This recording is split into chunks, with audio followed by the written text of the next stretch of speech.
Guillermet, il est entré dans le monde de la recherche au début des années 70, au Centre d'études et de recherche internationales, donc à la Fondation nationale des sciences politiques.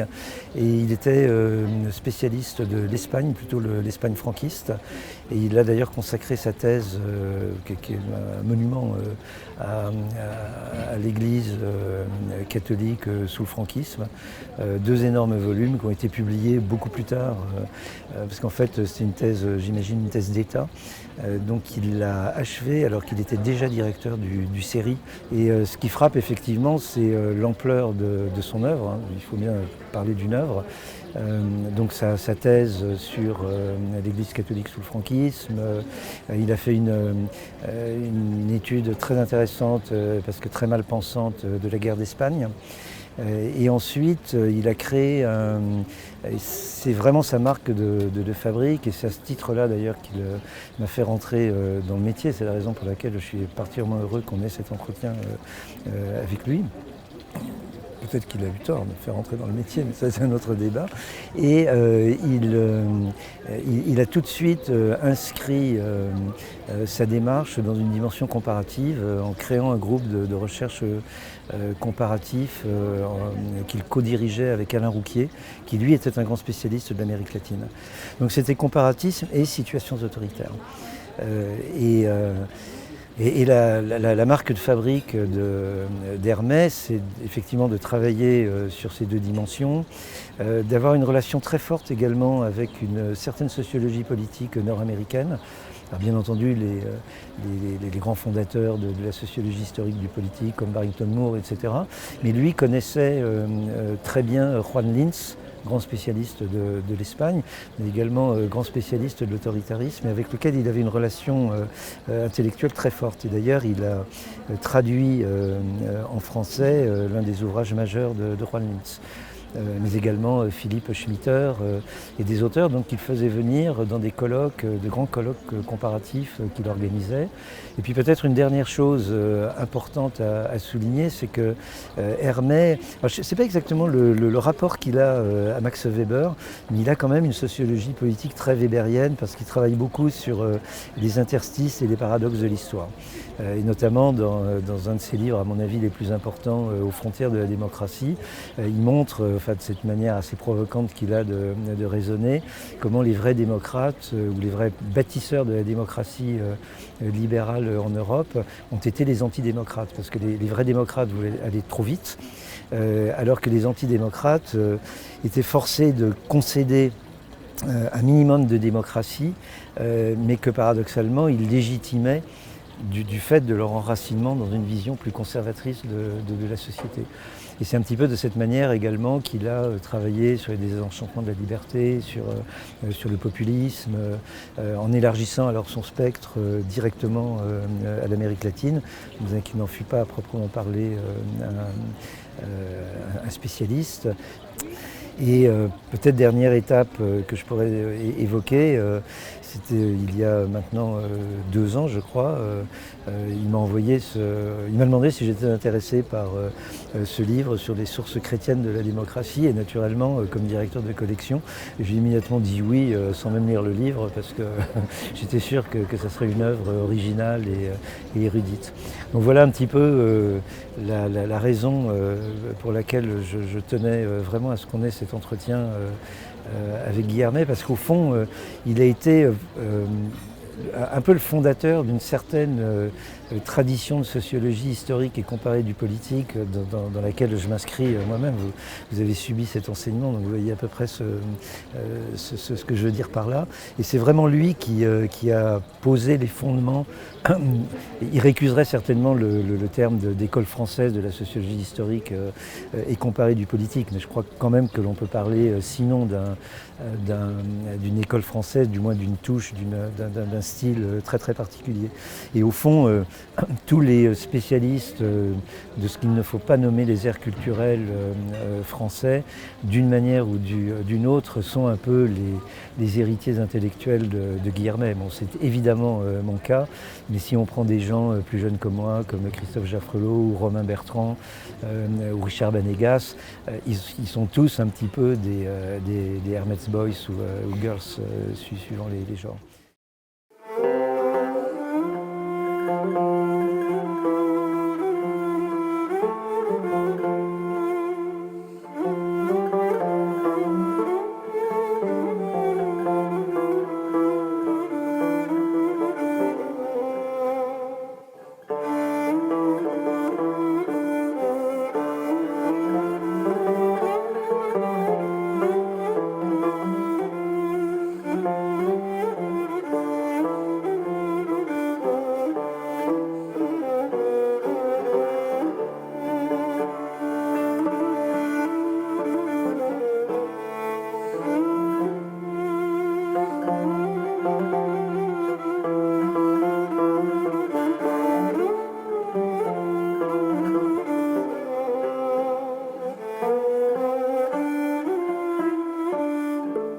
Guy Hermet, bonjour. Bonjour.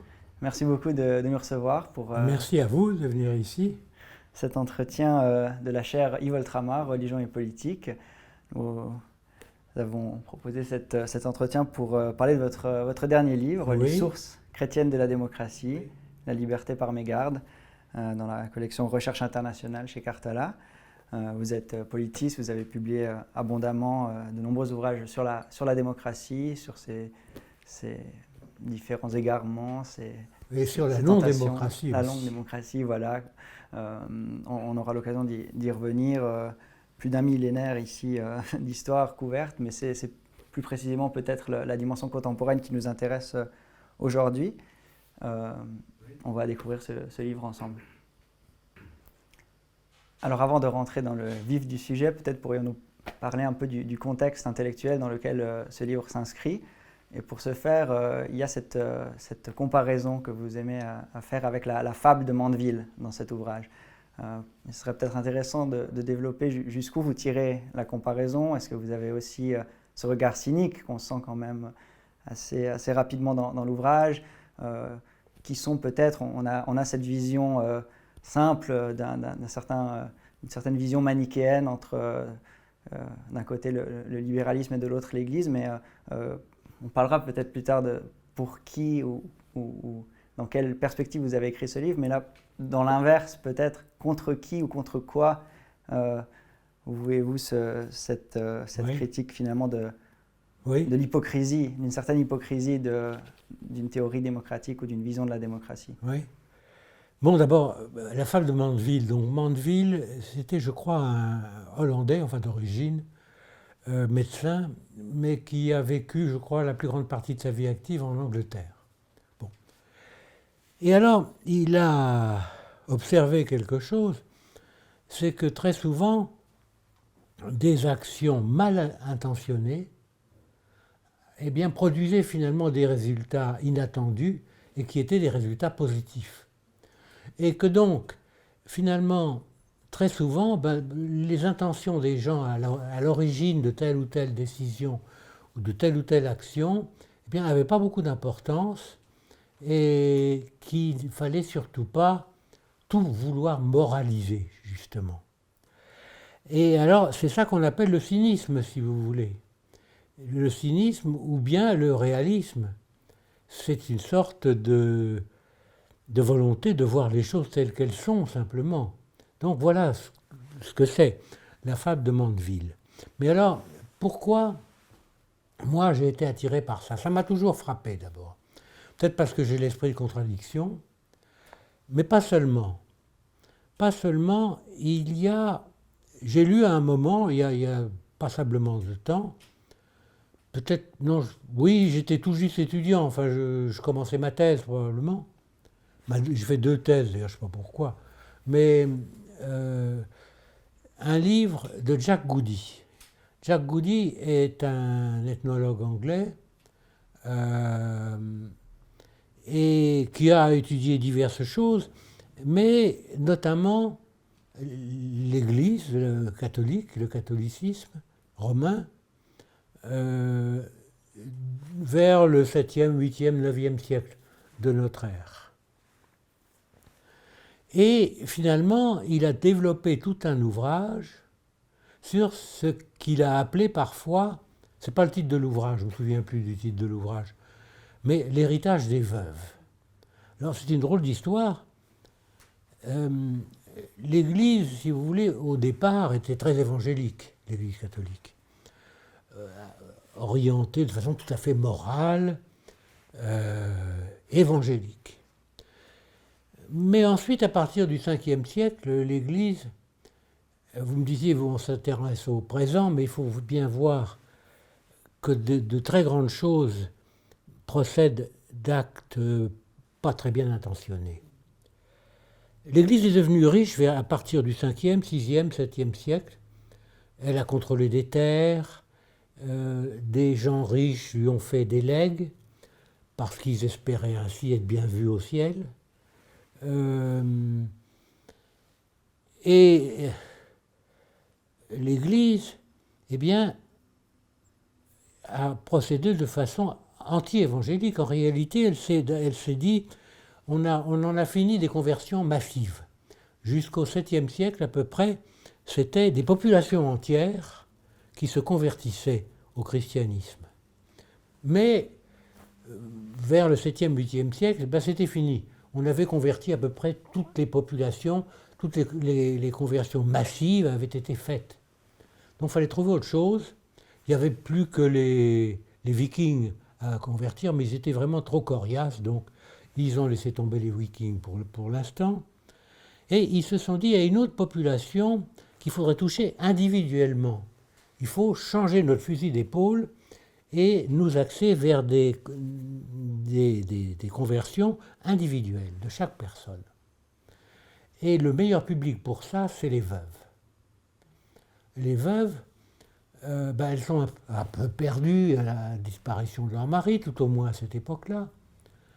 Et elles cherchaient protection en réalité. Et elles cherchaient protection en particulier contre la lignée de leur mari. Parce que la lignée du mari, elle s'agrippait au douaire, à la dot, à l'argent de la veuve. Ils voulaient la garder dans leur lignage, avec ses biens pour conserver les biens. Et l'Église a déclaré, après une grande décision, mais qui avait une intention bien peu évangélique, c'est de déclarer que les veuves étaient maîtresses de leurs biens. Que les veuves étaient maîtresses de leurs biens et qu'à la mort de leur mari, elles quittaient le lignage de leur mari si elles voulaient, et elles allaient où elles voulaient, c'est-à-dire là où elles étaient bien tranquilles, protégées, dans une abbaye de femmes. Elles allaient là, elles étaient bien dorlotées, et puis à leur disparition, c'était l'abbaye de femmes, c'était la congrégation féminine qui héritait des biens. Et grâce à cette mesure, du 8e au 11e siècle à peu près, la richesse de l'Église a cru immensément et l'Église catholique est devenue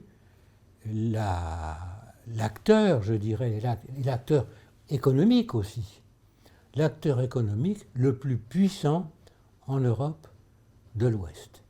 Et ça ne s'est pas du tout produit, par exemple, pour le christianisme oriental, pour les religions orthodoxes. Pas du tout, parce que les femmes sont restées, dans le lignage du mari, quoi. Les femmes sont restées dans le lignage du mari, les patriarcats orthodoxes n'ont pas du tout donné la maîtrise de leurs biens aux femmes. Alors, voilà, c'est ça la fable de Mandeville. C'est une action qui n'a rien d'évangélique, qui vise simplement l'enrichissement de l'Église, qui devient alors une énorme chose. À ce moment-là, elle induit le début de la libération des femmes. Ça va être très long.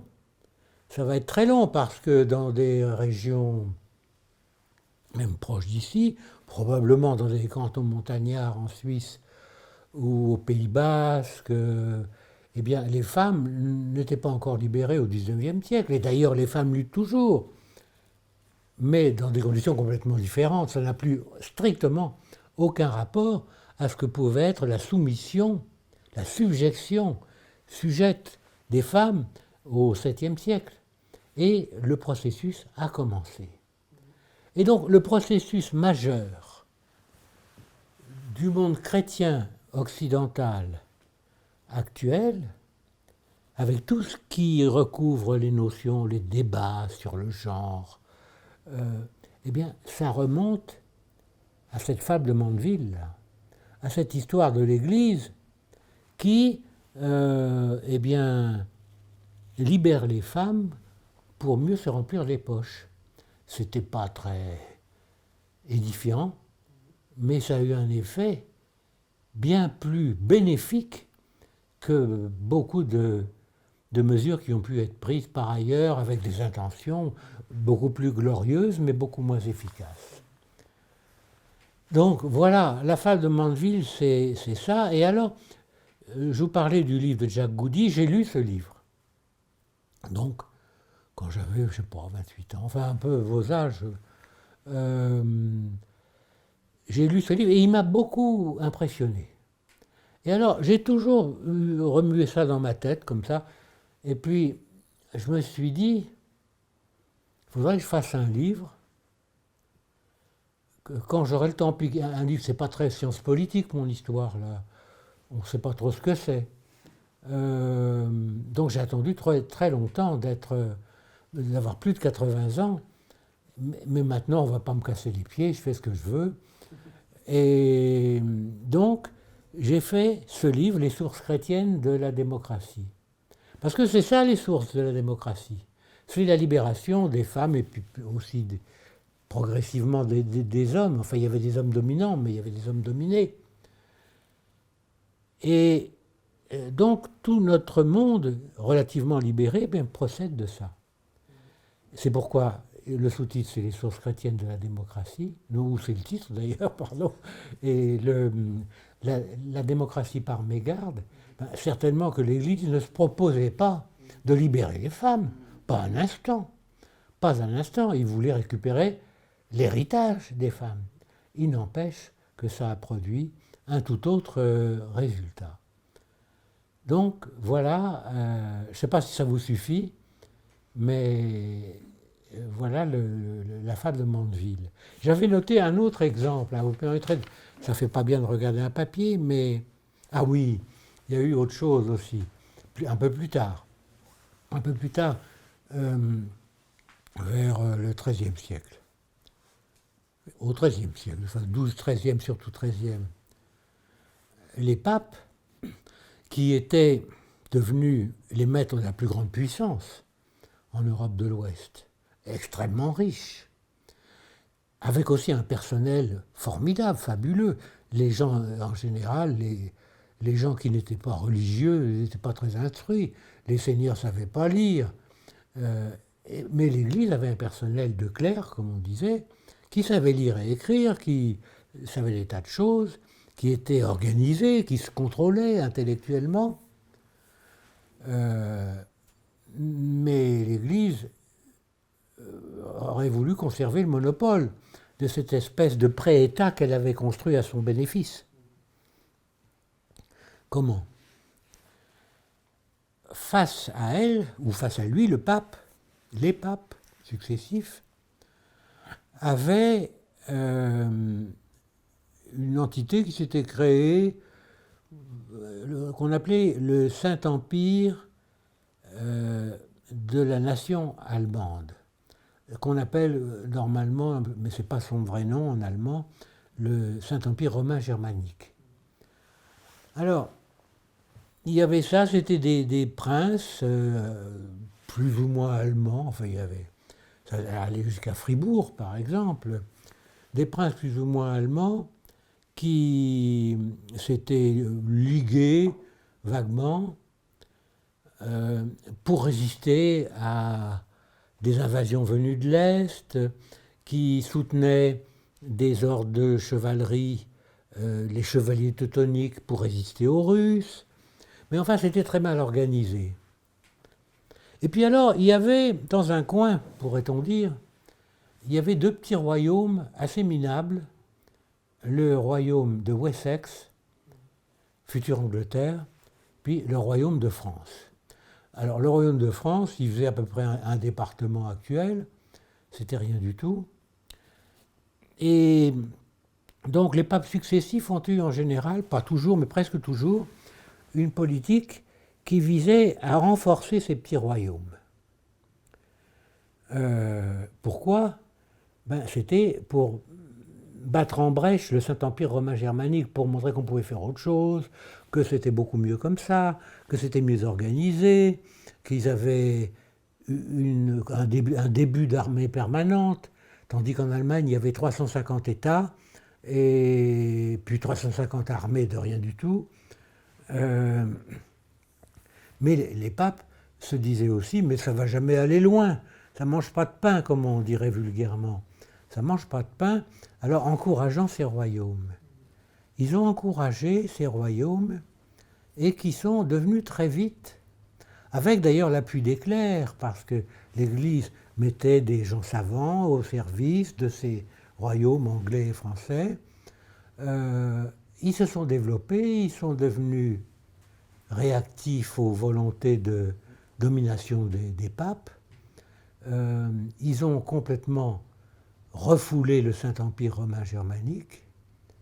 Et donc les papes qui voulaient simplement mettre en échec la formation d'États civils, d'États qui n'auraient pas été religieux, mettre en échec donc la tentative du Saint-Empire romain germanique peut-être à se développer différemment, en encourageant des petits royaumes de rien du tout, eh bien on obtenu juste le contraire. C'est faire naître les deux premières puissances, les deux premiers États laïques, on dirait de nos jours, séculiers, et c'est encore la fable de Mandeville qu'on voit là. Merci. Alors on comprend bien le rôle structurant de cette fable, mais du coup on se demande peut-être comment s'orienter face à cet état de fait, une fois qu'on a posé le débordement de ces effets secondaires sur les visées premières. Quelle orientation politique, si on ne veut pas abandonner complètement le politique au contingent ou aux diverses forces qui structurent un espace, quelle orientation politique adapter? On voit bien que vous n'êtes pas un tenant du rigorisme ou d'une forme de moralisme, mais il y a peut-être des pistes que vous dessinez dans votre livre, notamment la forme de pragmatisme politique adoptée par les jésuites et leur casuistique. Est-ce que ce serait une manière de s'orienter dans ce dédale des effets secondaires discordants? Le rôle, alors à ce moment-là, je ne vais pas répondre à votre question ou à votre remarque, dans le sens de votre remarque, parce que le rôle des jésuites, ça a été de réorganiser, après le Concile de Trente, donc,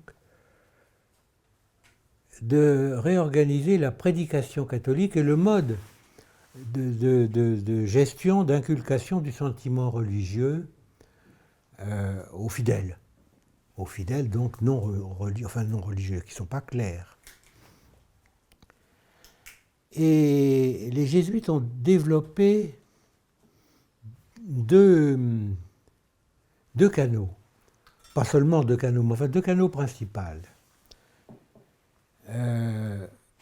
Le premier, ça a été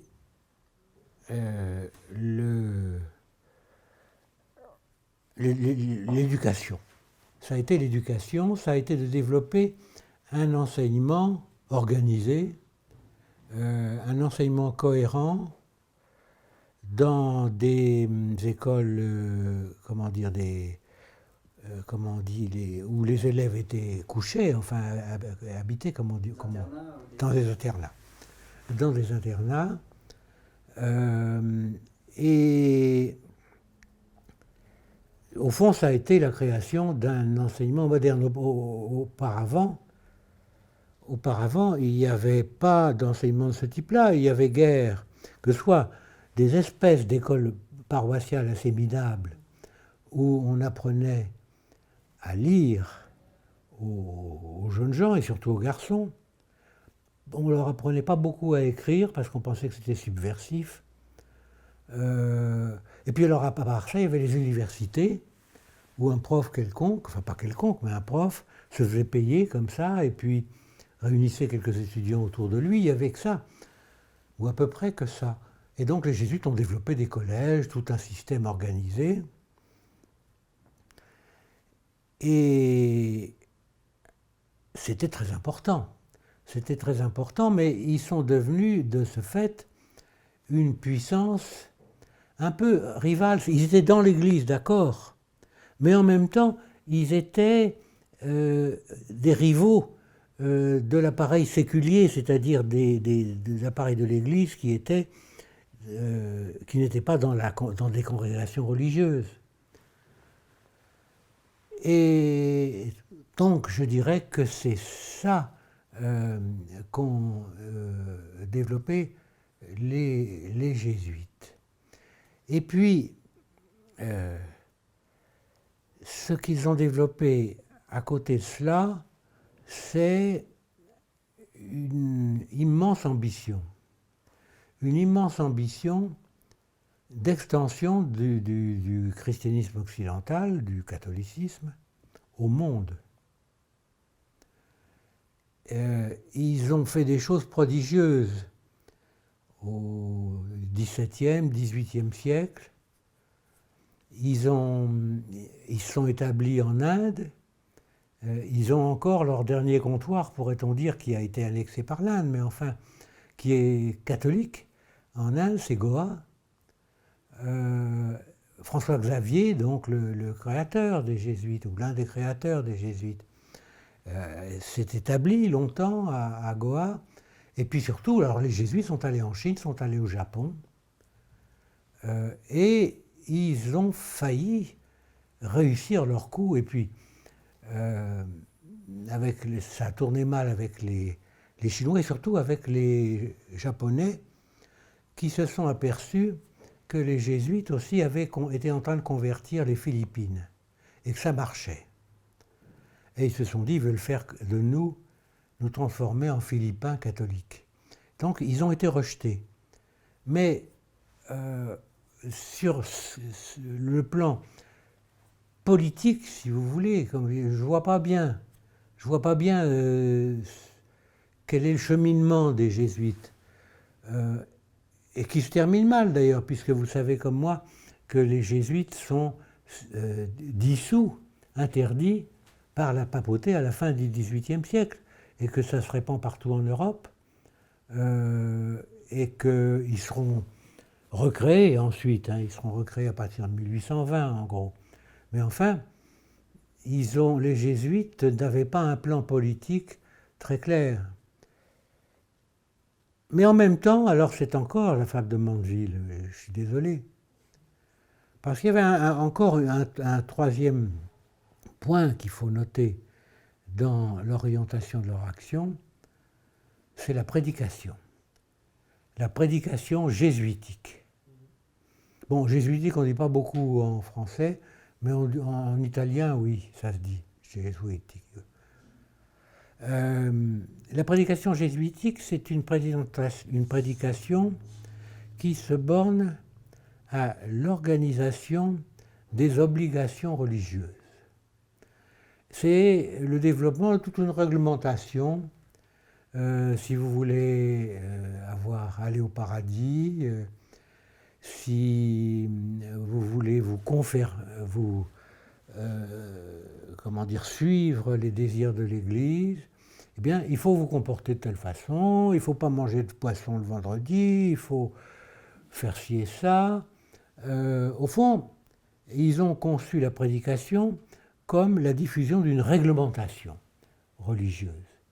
Et extrêmement simple, qui a eu un grand succès,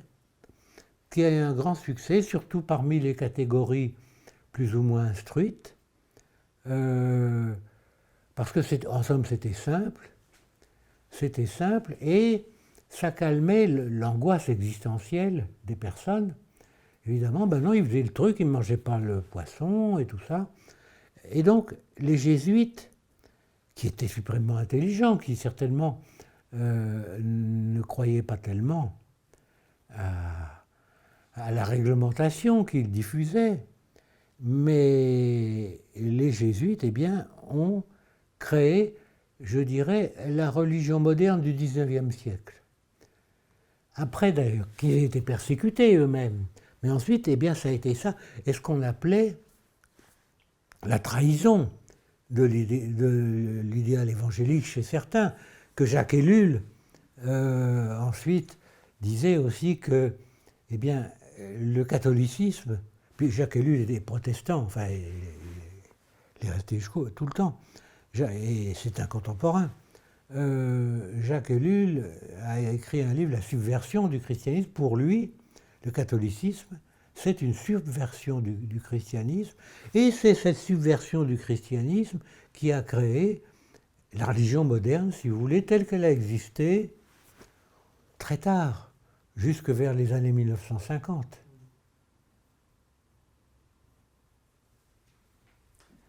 Alors, commence à voir le rôle très important du savoir dans cette relation entre l'Église et l'État.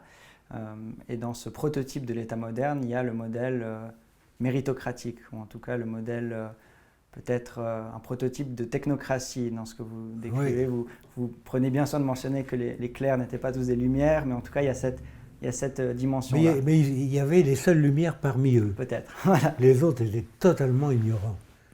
Charlemagne aussi ne savait pas écrire, hein, ni lire évidemment. Et du coup, dans cette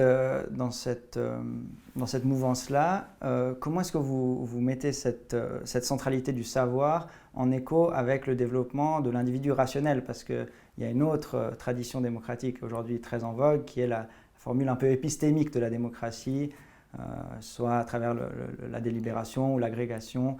Mais enfin, ça semble aussi venir de ce moment-là. Est-ce que vous arrivez à situer aussi au sein de l'Église cet embryon Bon, je peux pas vous démontrer la filiation.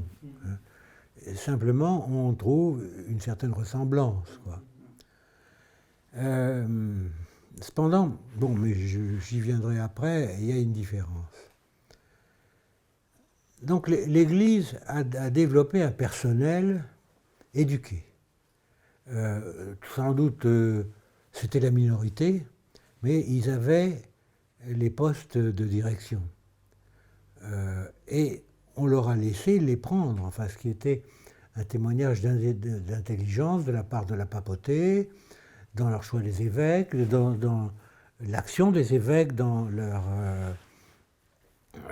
évêché.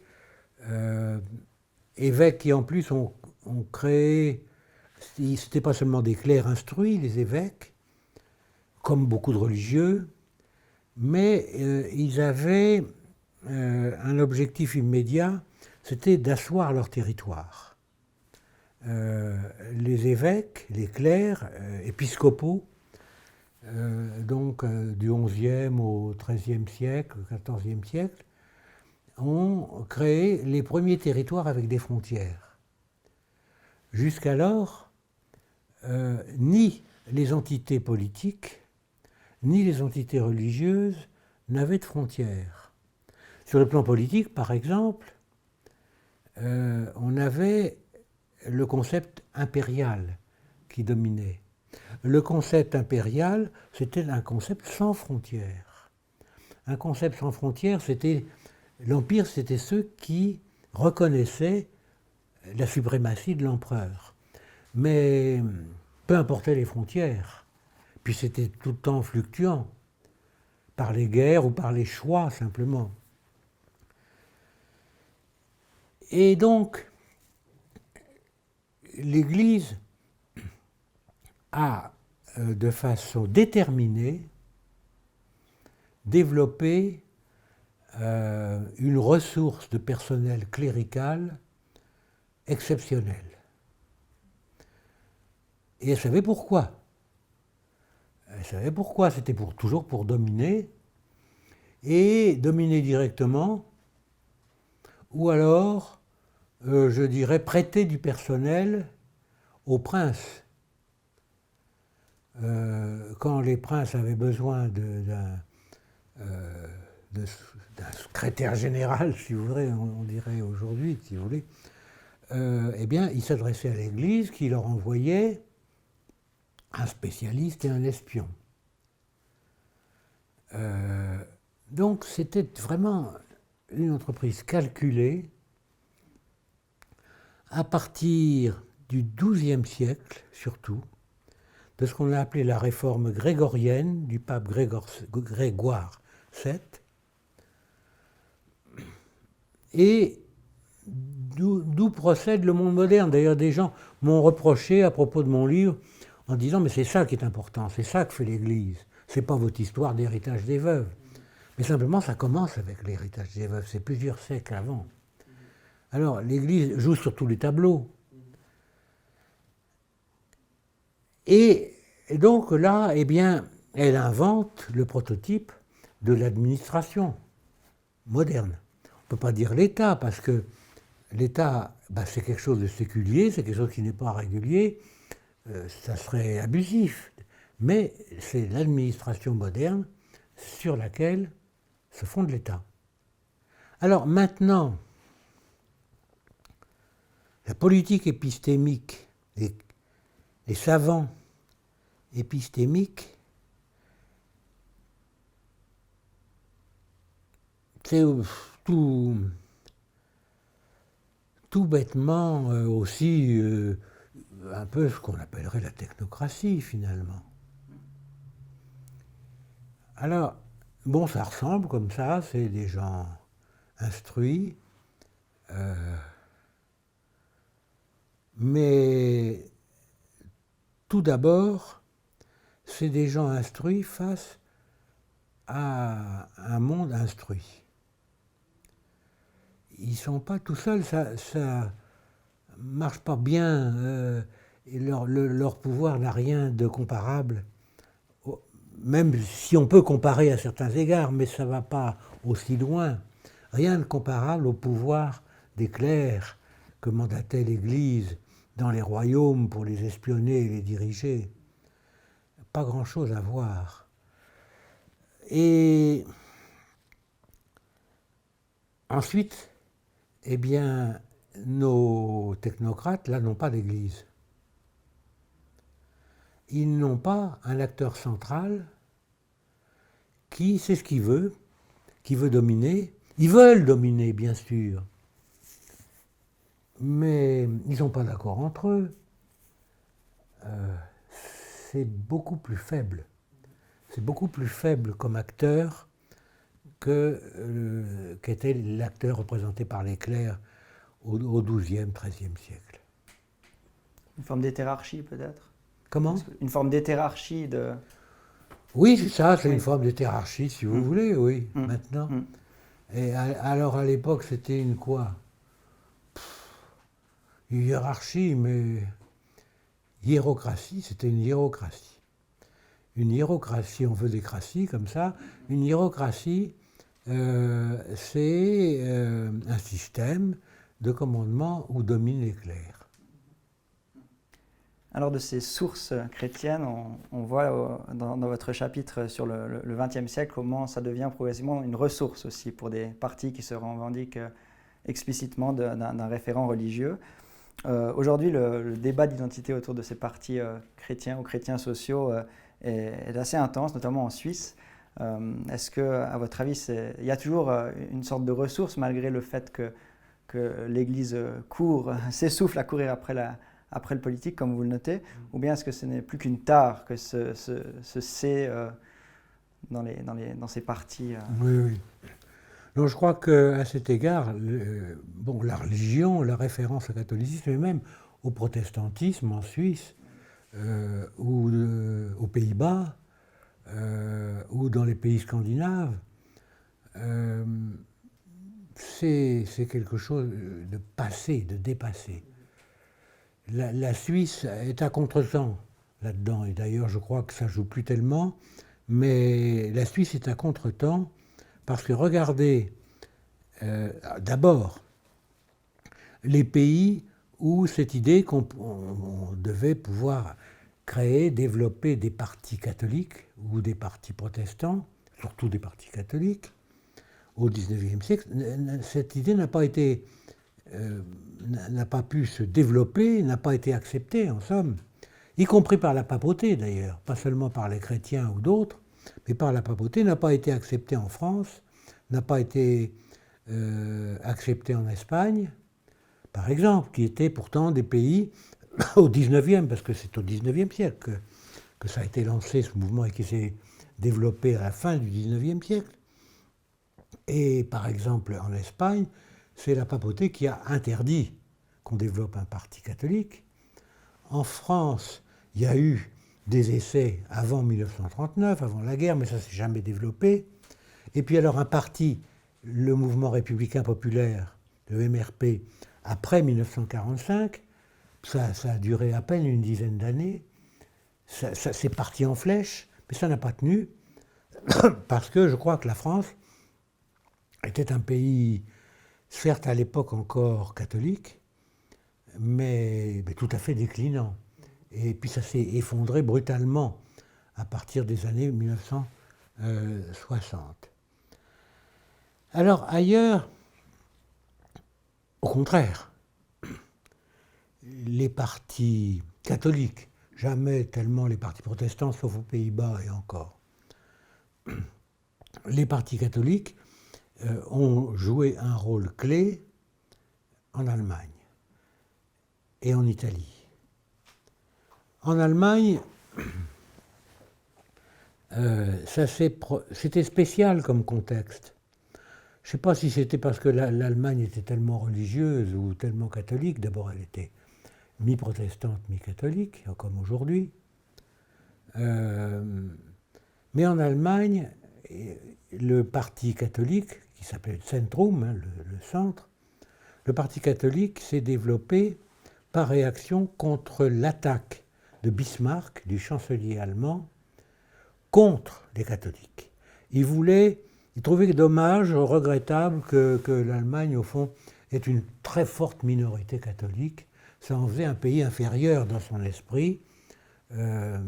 Catholique, c'était inférieur à protestant, à tous égards. Et donc, il y a eu un sursaut des catholiques qui ont développé le Zentrum. Le Zentrum, qui d'ailleurs est mort très tard. Il a été recréé après la guerre, au début des années 50, puis s'est effondré tout seul comme ça. Mais ça existait très longtemps. Mais ensuite, il s'est modernisé et après le nazisme, eh bien, s'est développé alors un parti, la CDU, un parti chrétien-démocrate, moderne, et dans un pays où il y avait une forte densité religieuse catholique, beaucoup plus qu'en France. En France, c'était diffus un peu partout, quelques régions plus catholiques, la Bretagne, quelques points dans le nord de la France, les Basques, mais bon, c'était des îlots comme ça. Tandis qu'en Allemagne, bon, c'était la Bavière, mais c'était de très nombreux Länder. Et donc, la CDU a tenu, mais je dirais avec des bases religieuses qui se sont de plus en plus affaiblies. Et puis, il s'est de plus en plus protestantisé d'ailleurs, parce que Mme Merkel est luthérienne. Et finalement, de fil en aiguille, pour ainsi dire, eh bien, on arrive à la situation actuelle, c'est-à-dire, je crois qu'on est proche d'un certain effondrement de la CDU, pas de la CSU, alors ça va faire comme en France. Comme c'était en France, d'ailleurs, après la guerre. C'est-à-dire qu'il y aura la CSU en Bavière, mais ailleurs, la CDU, ce ne sera plus grand-chose. En Italie, bon, vous avez eu Mussolini qui a cassé toutes les chances initiales de développement d'un parti catholique. Le parti de l'abbé Sturzo, c'était un abbé qui a créé en 1919 un parti catholique, et puis il y a eu Mussolini, ça s'est arrêté net. Et puis alors, il y a eu après le grand chambardement de la fin de la guerre, de la chute de Mussolini. Et là, alors, vous avez eu un groupe de gens qui savaient ce qu'ils voulaient, un peu comme on disait pour les clercs au Moyen-Âge, de gens qui savaient ce qu'ils voulaient, c'était les profs, et profs religieux aussi, c'était des prêtres souvent, ou des religieux, du Sacro Cuore et de l'université aussi, son nom m'échappe sur l'instant, mais l'université de Milan, qui est une espèce d'école de commerce très prestigieuse, certainement dont la qualité est égale à celle de la London School of Economics. Et ces gens, parmi eux, il y avait De Gasperi, par exemple. Ces gens se sont dit, il n'y a plus rien que les communistes, parce que les communistes avaient fait la résistance contre les fascistes et les Allemands, ils avaient développé le premier parti d'Italie, mais à part ça, il n'y avait rien, parce qu'il y avait des restes. folklorique des vieux partis des années 1910, qui n'avaient plus de signification. Et les gens du Sacro Cuore et de l'université, ça ne me revient pas, mais... Bocconi, je crois. Comment? Bocconi. Si, Bocconi, voilà. Excusez-moi. Et les gens de la Bocconi, surtout, eh bien, ont lancé le Parti démocrate chrétien. Et s'est transvasé dans ce parti toute une population en demande politique, mais en déshérence, qui avant était dans le parti fasciste. Parce que tout le monde était dans le parti fasciste, sauf peut-être les communistes, et encore. Il y avait peut-être des fascistes communistes. Et il fallait, en Italie, ailleurs aussi d'ailleurs, mais enfin plus en Italie peut-être que dans beaucoup de pays, il fallait avoir une affiliation politique. Avant, c'était le fascisme. Pour faire placer son neveu dans les carabiniers, valait mieux être dans le parti fasciste. Mais après ça, pour qu'il aille dans les carabiniers, l'autre neveu, du coup, il fallait passer, pas dans les communistes, parce que les communistes avaient leur fief, ils avaient des régions, mais ils ne dominaient pas toute l'Italie, puis ils n'étaient pas reconnus comme un parti tout à fait acceptable. Et donc, eh bien, la démocratie chrétienne est devenue un parti fort chrétien et bien catholique, mais surtout un substitut de parti fasciste. Mais moi, je ne le vois pas comme une critique, hein. Je ne dis pas c'était des fascistes, des affreux, c'est pas ce que je veux dire. Mais ils ont joué le même rôle systémique. Ils se sont développés de plus en plus, c'est devenu le premier parti italien, avant les communistes. Puis après, d'ailleurs, ils sont arrangés avec les communistes. Et on a parlé d'un auteur italien, un politique italien qui s'appelle Giorgio Galli, a parlé de bipartisme imparfait. Il y avait deux partis, c'est du bipartisme, comme c'était à la belle époque en Angleterre, mais imparfait parce qu'il était évidemment évident, accepté par eux-mêmes, que les communistes n'accéderaient jamais au gouvernement. Donc ça fonctionnait comme ça jusqu'au jour où ça n'a plus fonctionné, où les communistes voulaient accéder au gouvernement, et puis se sont débandés, tous les partis sont débandés. Ça a été lorsqu'on a appelé la Seconde République italienne, on y est encore. La démocratie chrétienne a quasiment disparu. Donc, je ne sais pas si j'ai répondu à votre interrogation ou à votre curiosité, mais c'est ça. Alors, qu'est-ce qui reste aujourd'hui? C'est assez drôle, par exemple, les partis protestants continuent à avoir une certaine influence aux Pays-Bas, alors que c'est le pays peut-être avec le Royaume-Uni, non pas le Royaume-Uni, l'Angleterre, le plus déchristianisé d'Europe. Davantage on ne fait pas. Hein.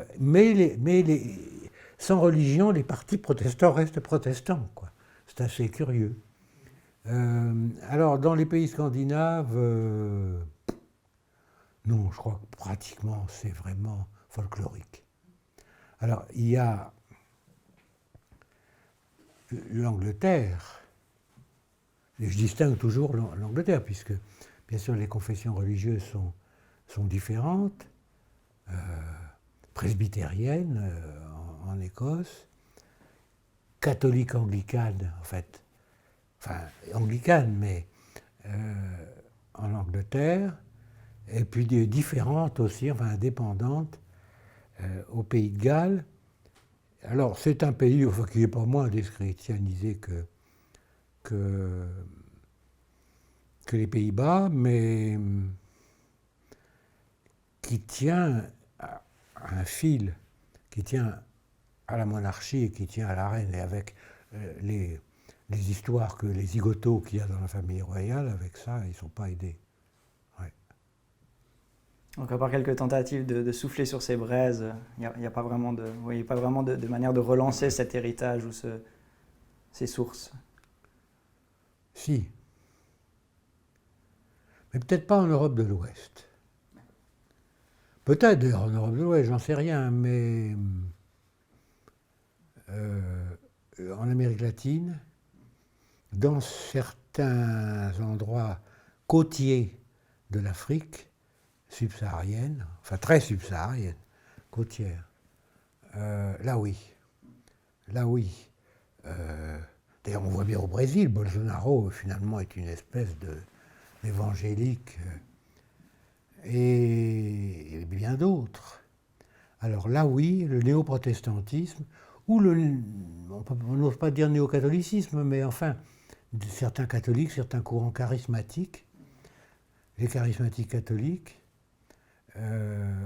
ont une très grande influence politique, soutiennent des partis politiques, sont dans certains pays la force dominante. Là oui. En Afrique, ils ont affaire à l'islam, qui progresse, qui va vers le sud, qui repousse les chrétiens. Là, en Afrique, c'est moins évident. On l'a vu de façon emblématique en Côte d'Ivoire, où le précédent président, qui s'appelait je ne sais plus comment, Gabo, était charismatique ou évangélique, je ne sais pas trop, ou pentecôtiste, avait une très grande influence, mais s'est fait virer par le président actuel, qui est un musulman aérodynamique, si vous voulez, un musulman moderne. Bon. Alors, l'Afrique, donc, c'est moins assuré la progression de ces nouveaux courants politiques chrétiens, moins assuré qu'en Amérique latine. Alors, il y a aussi les États-Unis, évidemment, où le Parti républicain, curieusement d'ailleurs, ce n'était pas le cas avant, enfin, mais où le Parti républicain est très largement nourri, appuyé par le néo-protestantisme. Au Canada, non, c'est fini. Au Canada, c'est fabuleux. Enfin, je ne sais pas si on peut appeler ça fabuleux, mais le catholicisme au Québec, moi je suis allé pour la première fois au Québec, je ne sais plus quand, j'avais 20 ans, donc ça devait être en 1954. Alors c'était, vous voyez partout des soutanes, c'était comme l'Espagne de Franco, quoi. Et alors une religion à spiritualité nulle, par exemple la plus grande basilique de Montréal, ils mettaient comme publicité la seule église avec escalator. Marrant. Et en même temps, ce pays était profondément pénétré par la religion. Toutes les familles qui avaient pas mal d'enfants donnaient au moins 1 ou 2 enfants à l'église, religieuse ou prêtre, comme l'Espagne, comme l'Italie. Et en 5 ans, ce qu'on a appelé la Révolution tranquille, c'est devenu un pays presque au niveau de la France ou des Pays-Bas, où la religion pratiquement laisse plus son empreinte du tout sur la population. Et c'est pareil dans les cantons, enfin dans les provinces protestantes. Dans l'Ontario, par exemple, il y a eu un livre là-dessus. Les pasteurs disaient en chair, avant les élections, « Put the cross on the ballot ». Alors vous savez, il fallait voter comme ça, mettre une croix, quoi. Mais enfin, c'était à double sens, évidemment. Hein. Mais maintenant, c'est pareil, les cantons protestants, ils ne mettent plus des croix, enfin, ils mettent encore des croix sur le bulletin de vote, mais ça n'a pas le même sens. Donc voilà à peu près où en sont les partis chrétiens. Alors dans votre dernier livre, vous parlez d'un côté de cette trajectoire du monde européen occidental comme étant une trajectoire d'exception, cette trajectoire démocratique. Oui, tout à fait. Et vous l'articulez avec, d'un autre côté, vous parlez de ce monde comme étant caractérisé par la liberté des personnes vis-à-vis de leur environnement communautaire, familial ou intellectuel immédiat. Comment vous voyez cette relation entre l'un et l'autre et de quelle manière est-ce que ça forme ou ça impacte la définition que vous nous donneriez de la démocratie? Mais attendez, l'un et l'autre, qu'est-ce que c'est? Donc d'un côté, la trajectoire exceptionnelle Oui, ce que vous avez dit, la trajectoire exceptionnelle, disons. ouais, l'exceptionnalité de ce monde européen occidental, et le désencastrement, disons, ou bien Oui, ben justement, oui, ça me paraît parfaitement conciliable. L'originalité, l'exceptionnalité du monde occidental, c'est la libération de la personne. C'est ça, c'est parfaitement compatible et pratiquement vous ne l'avez nulle part ailleurs. C'est la spécificité du modèle occidental qu'on ne retrouve pas ailleurs, sauf exception, comme je disais, des îlots sporadiques. Et voilà, enfin, je crois qu'il n'y a pas d'opposition telle que vous l'aviez conçue. Il n'y a pas cette opposition. Mais les choses sont quand même un peu plus compliquées que ça. Je veux dire, l'émancipation de l'individu en Occident, elle est toute relative et puis on ne peut pas procéder par une homogénéisation de cette sorte-là.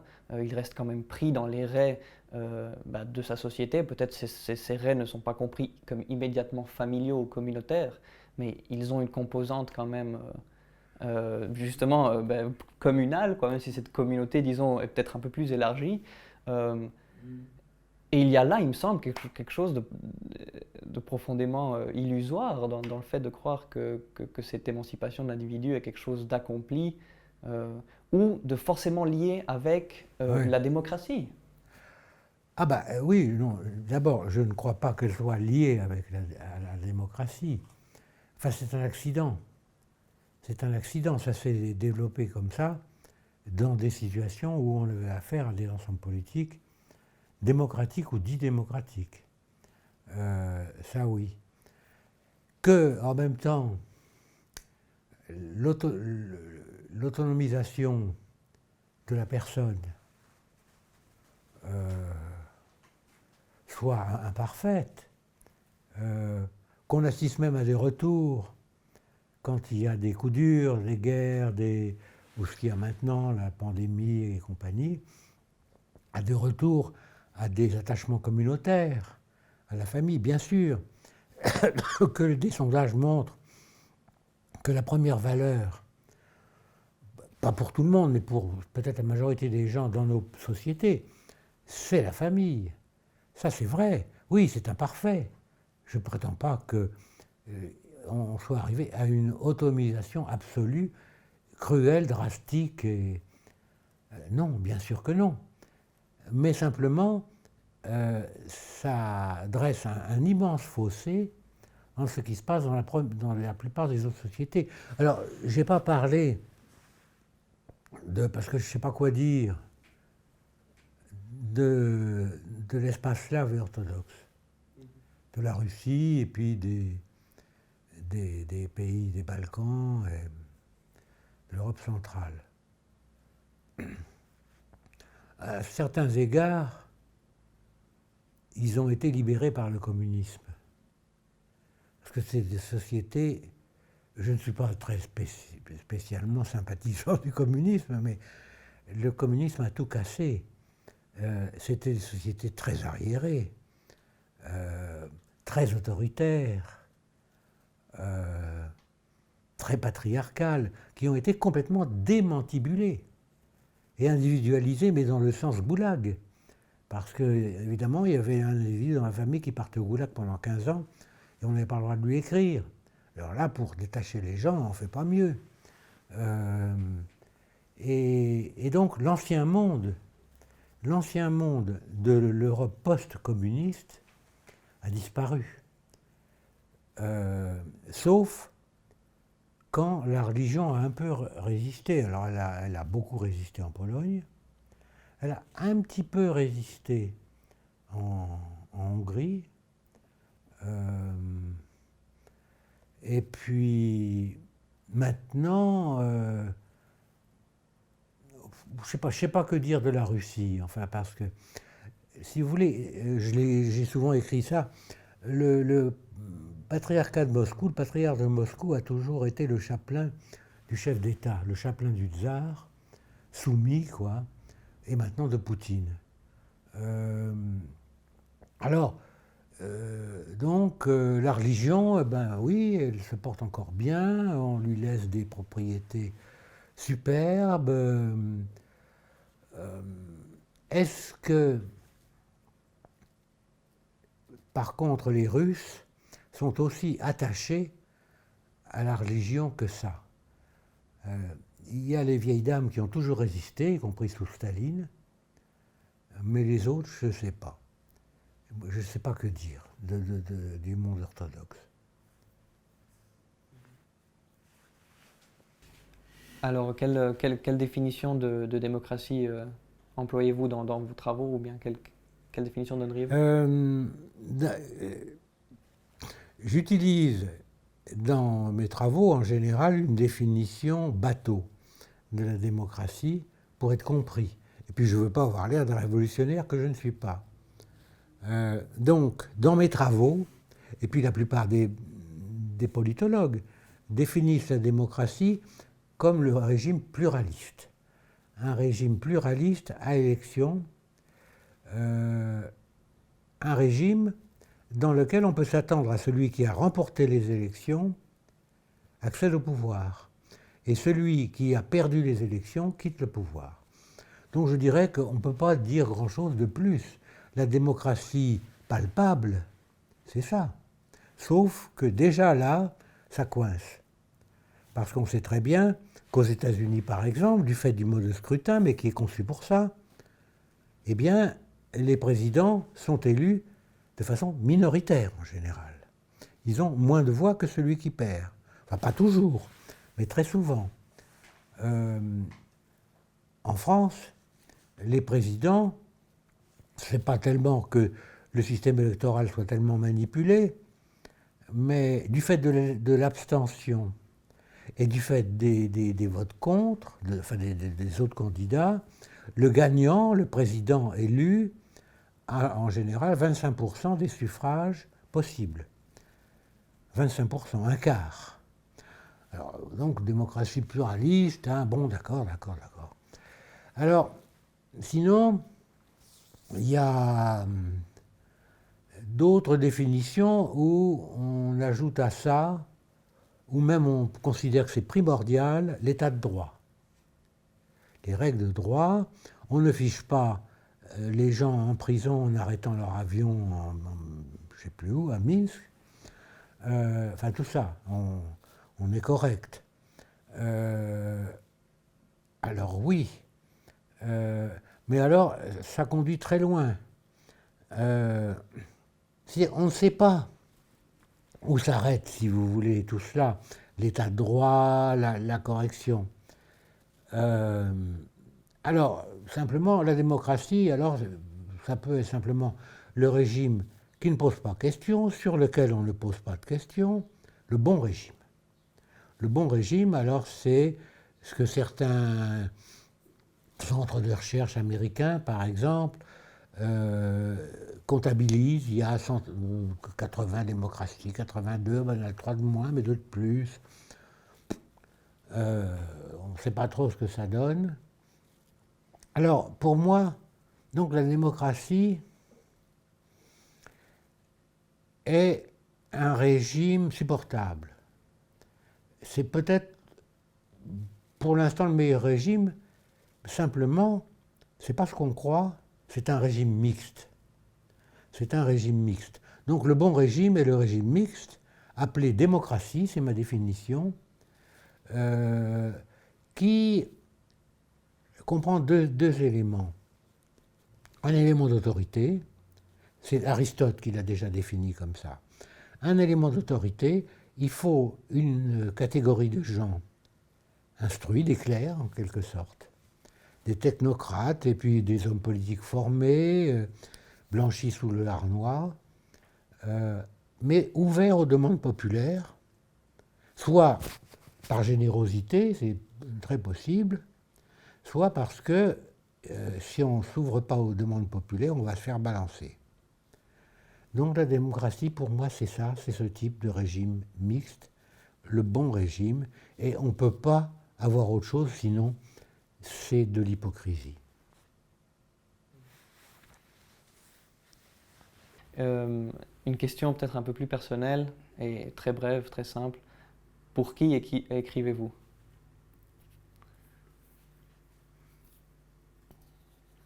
Bon, j'ai écrit en croyant toujours qu'il y avait, au début de ma carrière, un public pour lire des livres fatigants à lire. Et puis, je me suis aperçu que ce public était très, très, très restreint et qu'on écrivait pour ses semblables, quoi, des gens un peu comme vous. Alors, d'une part, donc, j'ai fait ça. Hein, j'ai écrit pour mes semblables, pour des universitaires. En même temps, j'ai essayé de m'adresser à d'autres publics parfois, de faire des livres plus lisibles. Enfin, lisibles, je veux dire, enfin, moins fatigants à lire. Ce que j'ai fait, bon, ça n'a souvent pas eu beaucoup plus de succès, mais parfois relativement. Par exemple, j'ai publié en 2007, l'un de mes derniers livres, d'ailleurs, parce que je publie plus grand-chose maintenant, qui est intitulé L'hiver de la démocratie, et qui a eu un certain succès. Le succès des livres savants, vous savez, même s'ils sont moins savants, est limité. C'est un livre qui s'est vendu à 3000 exemplaires. Mais pour un livre comme ça, c'est beaucoup, c'est rare. Maintenant, ça devient terrifiant. Ça devient terrifiant et se vend à 300 exemplaires. Donc, de temps en temps, j'ai fait 2 livres humoristiques, 2 livres d'aphorismes politiques, de collationner, je vous les montrerai après. Des livres marrants. Alors, il y en a un qui s'est pas mal vendu, et puis l'autre pas du tout. Mais bon, ça m'est égal d'ailleurs. Voilà. Merci. Guilherme, merci beaucoup de nous avoir reçus pour cet entretien. Vous nous avez donné beaucoup sur quoi réfléchir et on se réjouit de continuer à vous lire et à engager vos travaux, vos recherches. Eh bien, merci. J'étais très content de discuter avec vous, de vous voir ici.